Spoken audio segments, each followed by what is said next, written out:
Five kids died of hypothermia. The coroner diagnosed hypothermia based on signs of general cooling and no nutrients in the muscles. It had been raining for more than 24 hours. They were wet and tired, so could have been losing body temperature. And hypothermia can lead to paradoxical undressing, where your brain has constricted your blood vessels to keep blood flowing to your vital organs. But as you keep getting colder, it relaxes those blood vessels in a last-ditch attempt to get you warm.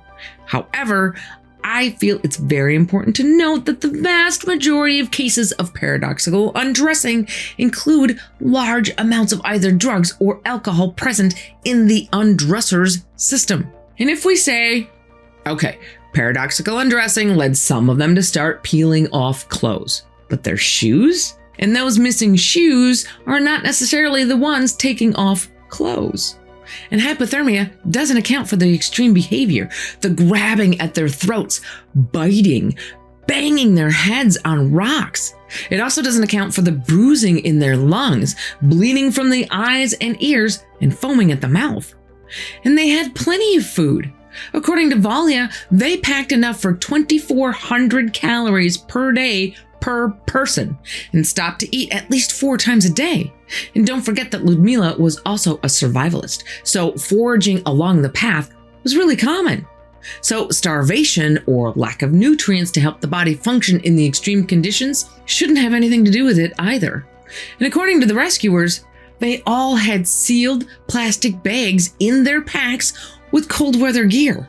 Why not put it on? And why did none of the other multiple groups on the same mountain range suffer from the same cold when they were all expecting the same nice weather? The Dyatlov Pass hikers had temperatures in the sub-zero range and didn't die as quickly as this group did. Okay, I think there are plenty of reasons right there to conclude that maybe hypothermia isn't the right answer. So now what? Well, as usual, there are plenty of options, some making more sense than others. As usual, there are the alien/UFO incident crowd and the angry Yeti crowd. It wasn't aliens or Yetis. Not to rain on the alien and Yeti crowd, you guys keep rocking on. But there is zero evidence for either of those theories in this case. So I think our first good option is altitude sickness. High altitude pulmonary or cerebral edema, or fluid in the lungs or on the brain, can cause bleeding from the eyes and pink foam at the mouth. But that doesn't usually happen until you get well above 10,000 feet or 3,000 meters. Hiking between 6,000 and 7,000 feet, which is what our people were doing, it's not usually high enough for altitude sickness. Not to mention that altitude sickness usually stems from going to 0 to 10,000 really quickly, like in a day. But our hikers had already been at their altitude for 4 days. That should have been plenty of time to acclimate to a relatively modest altitude change. And the more common altitude sickness symptoms include more drunk-like behavior, not violent and erratic. Plus, the chances that it's going to affect everyone at the same time, it's pretty slim. The next possible culprit is some kind of toxin. Maybe toxins in the water? Lake Baikal is beautiful, but it's also known to be an industrial dumping ground. But our hikers were miles away from the lake, most likely drinking water upstream from the lake. However, we know that Ludmila was known to forage for food frequently. Could she have harvested some poisonous mushrooms and added them to a stew or something? Valia said they all shared the same food. Well, not likely. We know she was a master survivalist, so she most likely would have known which mushrooms were safe and which were not. And if she did find a mushroom that she couldn't recognize, she most likely would have been smart enough to know not to eat any mushroom she doesn't recognize. And like before, any food-based toxin is more likely to hit each hiker at slightly different times, not all at once. Unfortunately, we do not have a toxicology report to rule this one out for sure.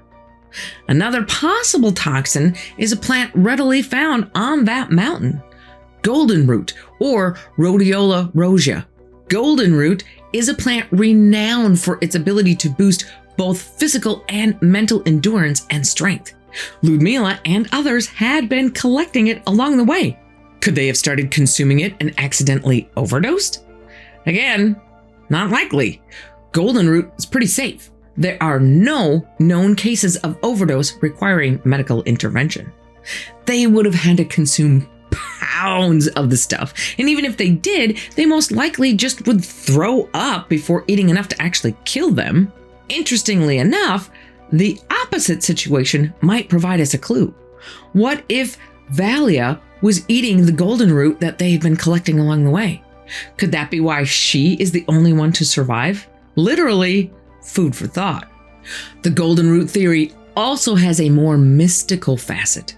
It's only efficacious at maturity, which is at 12 years, making the root very sought after or lucrative. Ludmila had collected quite a bit of it. Some people think she wanted to bring it home and sell it. But the local shamans will tell you that the mountain spirits don't mind if you take what you need, but no more. Was the mountain punishing them for their greed?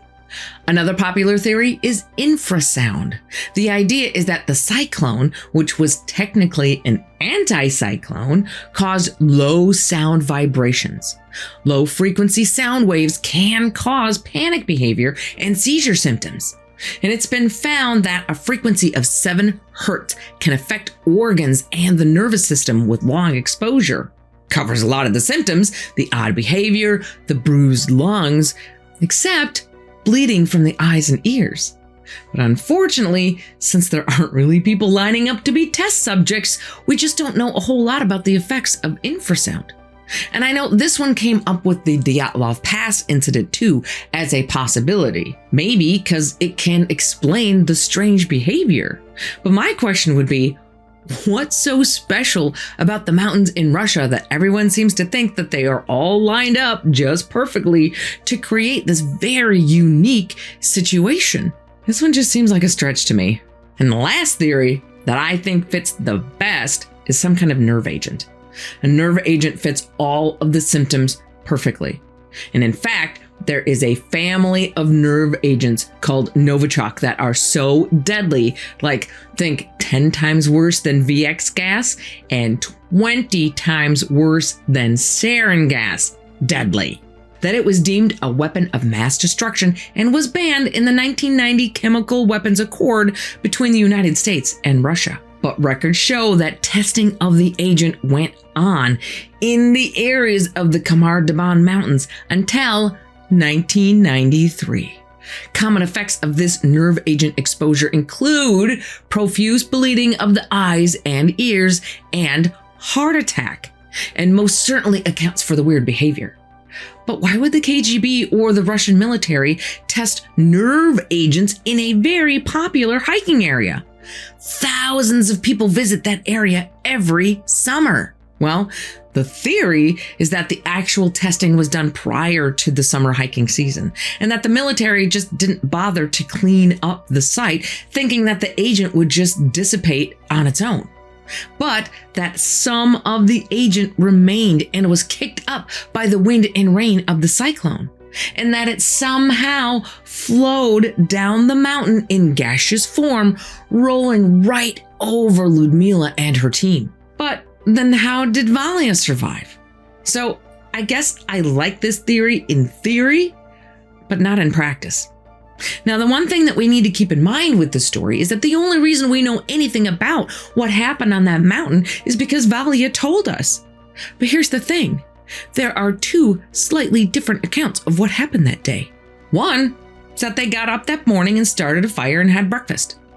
The other is that they couldn't start a fire and were so worn out that Ludmila knew she needed to get to the forest to start a fire to get them warm.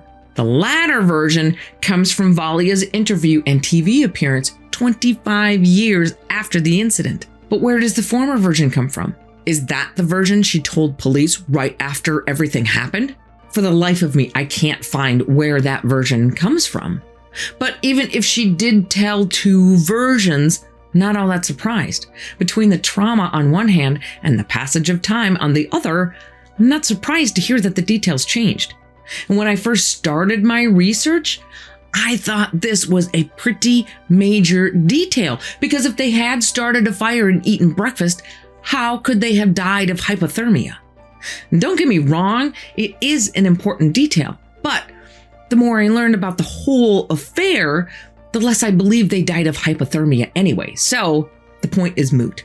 Now, one little clue as to why the story might have changed comes from Ludmila's daughter, Natalia, who was also a guest on that TV program with Valya. She states that shortly after the incident, she was summoned to somebody's office and offered a large sum of money not to ask questions and not to investigate the death of her mother. And she took it. And before you get all judgy, remember, she's only 16 years old. She said she was not allowed to view her mother's body.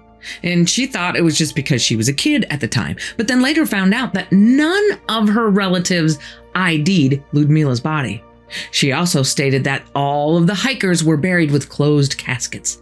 Now that sounds really suspicious at first, but there are a couple of videos really easy to find on YouTube of the rescuers locating the bodies. The one that I watched, the faces were blurred, but you could still see the color. Let's just say that none of those bodies were anywhere close to being appropriate for an open casket funeral. But is it possible that both Natalia and Valya were paid for their silence, and that's why Valya was a ghost for 25 years? Well, whatever the reason for her re-emergence into the media spotlight, Valya was sure to make one thing crystal clear. What happened on that mountain was in no way Ludmila's fault. She was tough in meting out survivalist skills, but was a mom first and would never put her charges in danger. According to one of her students, she knew how to unite everyone, make a team. She believed in people. She could force a person to become who he really is.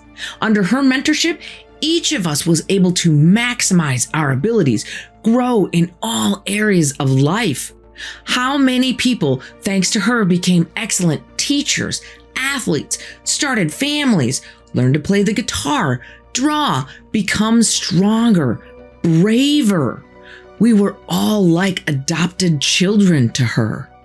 Valya did manage to move on with her life, got married, and had a family. No doubt in part to her own innate toughness, but probably also in some small way because of the lessons learned from her favorite teacher, Ludmila Korovina.